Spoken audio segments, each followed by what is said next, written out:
Barangaroo Studios, the AusBiz COB is the key stuff you need to know about the day in business and finance. Happy Friday, I'm Juliette Sarli. Welcome to the COB in a day when we reset records, then retreated. Let's have a look at where the market action has seen us finish the day. You can see around 11 a.m. on the CBO 200 and the ASX 200, we hit an all-time high.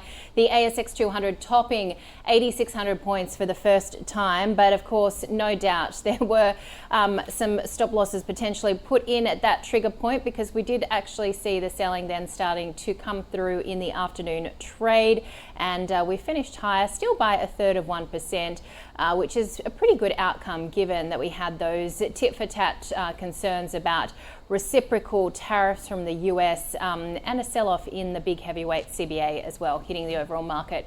So let's get to the themes of the day, and certainly we were wondering whether third time might be a charm, because it's actually the third time this week that we have actually seen the market reset records. We haven't managed to hold at those levels though, but still very encouraging momentum that we are seeing across equity markets, despite, of course, all the shockwaves coming through from the White House. Also, of course, this cyclone shock we're watching set to hit the Pilbara, Australia, is iron ore hub. So concerns here that we could have a little bit of disruption coming through.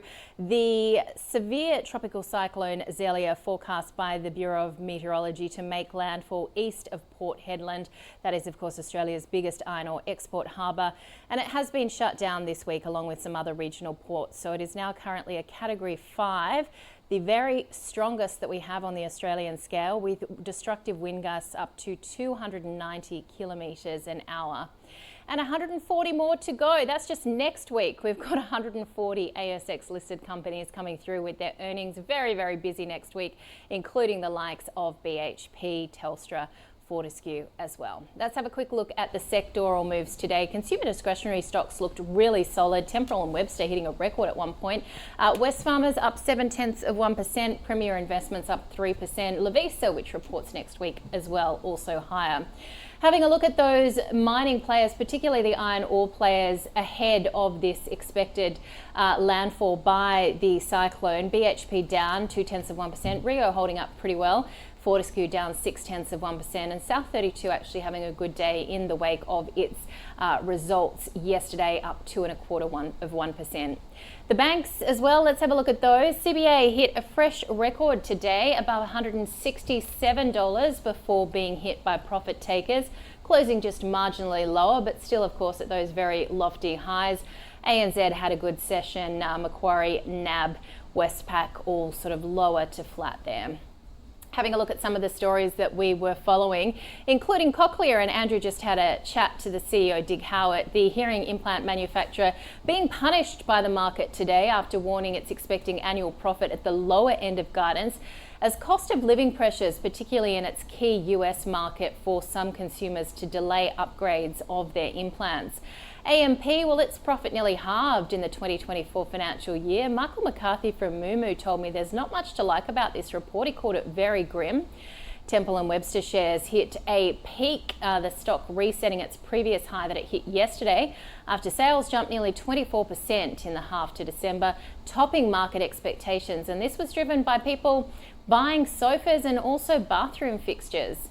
Mirvac shares up 5.25%. It eked out a first half stat profit of $1 million, so reversing last year's loss of $201 million.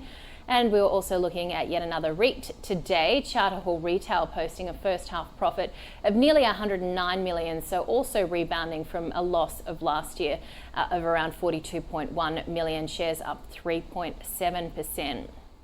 Let's welcome our Friday guest to the COB, Shane Oliver from AMP. Good to see you as always, Shane. I read your piece, 7 things that we need to take away from the trade, could we call it war or threats so far? Just talk us through, I guess, the key points, because at least in terms of markets, it seems like we're shrugging off these concerns for now.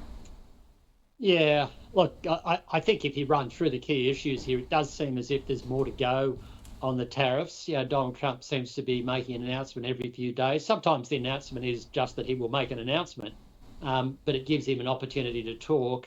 And obviously the most recent one was the so-called reciprocal tariffs. There is a risk from that one that Australia could be caught up in that because he's talking about value-added taxes, taxing goods from America. Obviously, the focus there is Europe, but we have a 10% GST, which is a value-added tax. So we do face some risk, which I think would be totally stupid because that 10% rate is applied whether the good is produced in Australia or overseas. So it's totally neutral. It's not protectionist. Share markets, as you say, they've been relatively resilient so far. Each time we get an announcement, if it wasn't already foreshadowed, like reciprocal tariffs were foreshadowed, each time we get an announcement, shares go down, but then they go up, and most markets have gone to record highs. That could have the effect of emboldening Trump to do more. That chart puts things in some perspective. So far, we've seen the tariffs look to be fairly certain on China. China's already started up steel and aluminium, so that's the green dot. That takes the tariff rate in the US to around 5% on average. If you look at what you said in the election, you probably get up around 20%. That's the red dot. We think ultimately you'll probably end up around 9% average tariff. So 3 times what it was last year, but not nearly as bad as feared. And that may be one thing that's helping markets, that Trump is leaving room for negotiation by delaying the startup date. So some are concluding, well, maybe Trump's bite is not as bad as his bark. So bottom line is, I think there's still more volatility to come from this. A problem, of course, is that you won't know the full economic impact until some time has gone by. We saw that in 2018. Got a lot of tariff debate all through 2018. It was only in September of 2018 that markets started to come down in a big way, partly on the back also of rate hikes in the US. So this story has a long way to go, lots of volatility along the way. But so far, so good. Markets have been relatively resilient. Question is whether that can last. Absolutely. And as I mentioned, next week, really big for our market, more than 140 companies reporting, and the RBA decision. I was talking to Warren Hogan earlier. He's sort of an outlier, thinking that the RBA won't cut. I know that you're in the other camp, but just talk us through the momentum here that we're seeing ahead of this much anticipated decision. It certainly is much anticipated. I think it'll be the first upcoming meeting where a consensus of economists, in fact, most economists, I know there are some outliers out there, Warren is a notable example, and the money markets, they've been hovering between 87 and 97% chance of a cut on Tuesday. So this is the first time where you've got a consensus of economists and the money market are clearly favouring a cut. The last time we saw that was probably, I think, November 2020, in the midst of the pandemic, when we got that last final cut to 0.1%. Was seen as fait accompli at the time that would happen. Along the way, there's been lots of predictions. Might get a cut in the next 6 months. Even we've been in that camp at times. Hasn't happened, but not for the immediate meeting, not on the Friday, for the Tuesday upcoming. So that is a sign of confidence. If the RBA doesn't cut, then obviously there's going to be a lot of upset investors out there. I'll take it in my stride. I've seen these things before where they can surprise sometimes. But normally when they surprise, it's where the market is, say, 55-45, or economists are similarly split. So that's why I think it's unlikely this time around. They have sort of guided in this direction because they said back in December that if the economic data continues to come in line with RBA forecast or weaker, then in due course they'll be in a position to cut. And that was made at a meeting, in relation to a meeting 2.5 months ago now. And we have seen that softer data, particularly for trim mean inflation. So that's why we think they will cut, that we are getting what they told us they wanted to see. By the same token, I know where the others are coming from, the outliers. They're saying, well, there's been that pickup in confidence. Consumer spending is a little bit stronger. We're seeing Aussie dollar has fallen away. We've seen uncertainty about Trump and his tariffs. And of course, you can make an argument. Unemployment is still very low. So there's no great urgency to cut. And I agree with that. But bear in mind, if they do undertake a cut, monetary policy will still be very tight. It'll just be one cut after 13 hikes. The cash rate will still be above 4%, mortgage rate still around 6% or thereabouts, give or take, depending on what sort of loan you got, well up on the 2 to 3%. So, it's just a sort of a down payment on moves. It's not a move to easy monetary policy. And then they can sit back and see. going to be very hard if they say, well, we'll wait to get up to April to get some more information. That could be in the midst of an election campaign or just before one's about to be called, and May is a long way away to wait. So I sort of think, well, best to get it over with now. But I'd say, if you ask me the probability, I'd say 75% cut, 25% hold. So I'm not as confident as the money market is. Well, you know, the other point is, how much is 25 basis points really going to move the dial here, Shane? It's more about sentiment, isn't it? But I was looking at some of the charts that you gave us about housing finance commitments as well, and I guess just what sort of boost it might give overall to the property market and potentially switch it more in favour of buyers.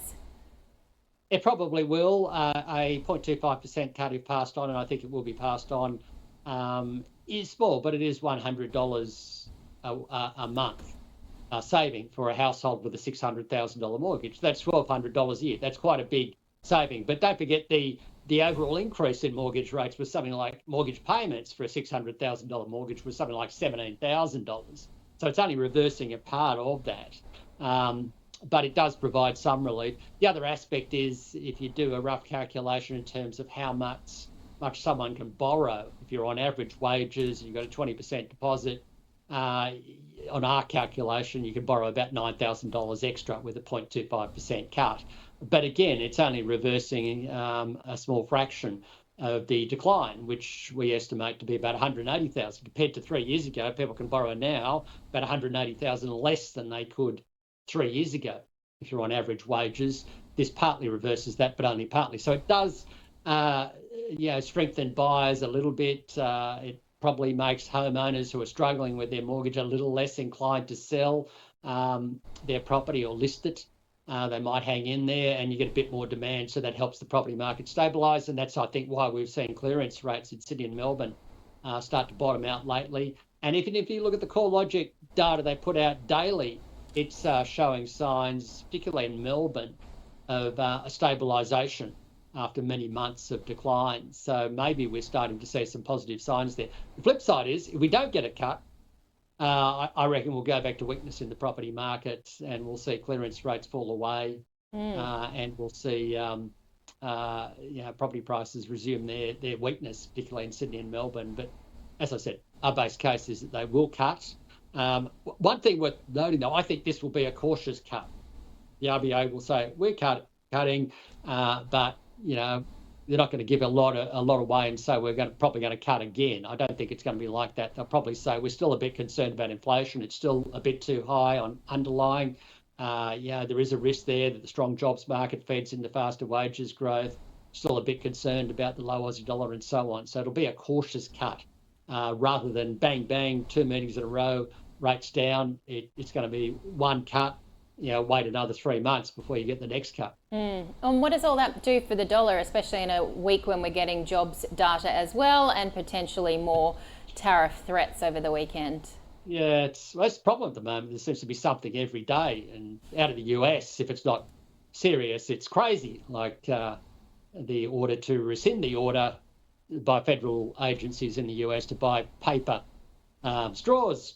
Because apparently, I didn't realise this, those paper straws explode. I've got to be careful next time I use a paper straw. According to Stay safe out there, yeah.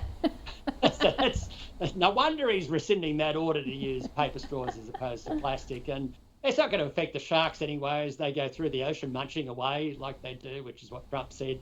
They'll still be munching away, but I would have thought it's better that they munch on paper rather than plastic. But in any case, a lot of the stuff coming out of the US, I must admit, is just hilarious. It used to be the case that comedians had to exaggerate a little bit. Now all you've got to do is replay the clip. Like his press secretary saying that the AP reporter was lying about the true name of the Gulf of Mexico and therefore should be banned from I think she did get banned, I think she wasn't allowed in. Yeah. This is just unbelievable stuff. This is the sort of stuff you'd see in the Soviet Union or somewhere, or authoritarian states, not in the US. But anyway. We saw it before, didn't we, Shane, as well? What was that back in the pandemic when it was something about bleach? Yeah. And anyway, I think before we lose our Friday momentum, we'll leave it there. Shane, thank you as always. Fabulous stuff. Thank you. Shane Oliver, okay, AMP, Chief Economist. Thanks. See you. All right, back to the equity market. The stock of the day on the call today was Cochlear. Let's have a listen to what our guests had to say.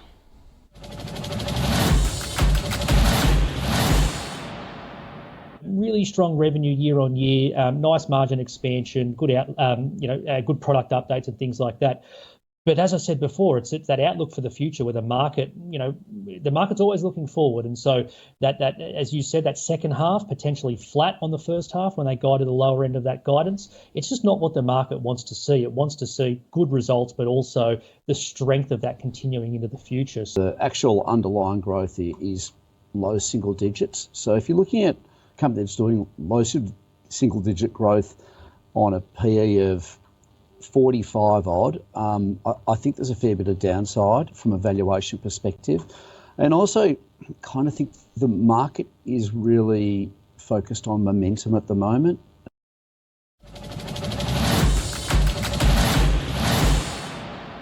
All right, let's have a look at the market leaders in a day when we did finish in positive territory but off record. Sigma Health, of course, on the back of its tie-up with Chemist Warehouse. Andrew just had a really good chat with Casey McLean from Fidelity about that. It's on the website, you can find it. Sigma up 8%. Helios continuing to be a good performer, as were a number of the gold players as we continue to see record prices in the gold price. Mirvac also eking out a profit, setting shares higher by more than 5%, and Dexus was up by almost 4%.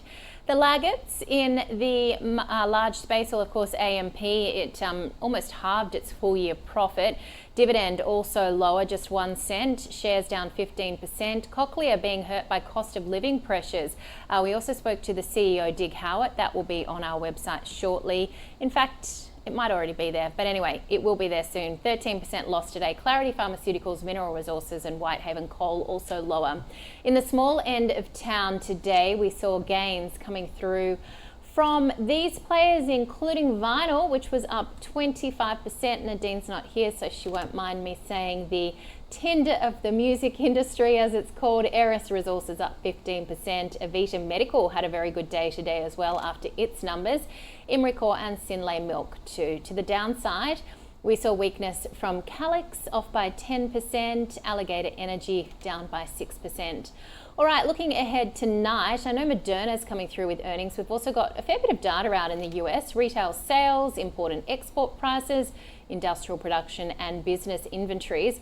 Then a very busy week next week. Let's kick it off with what we see locally. We've got the RBA decision and the statement on monetary policy on Tuesday. On Wednesday, the December quarter wage price index. And I think CBA is looking for something like an annual wages growth to dip to 3.2% from 3.5%.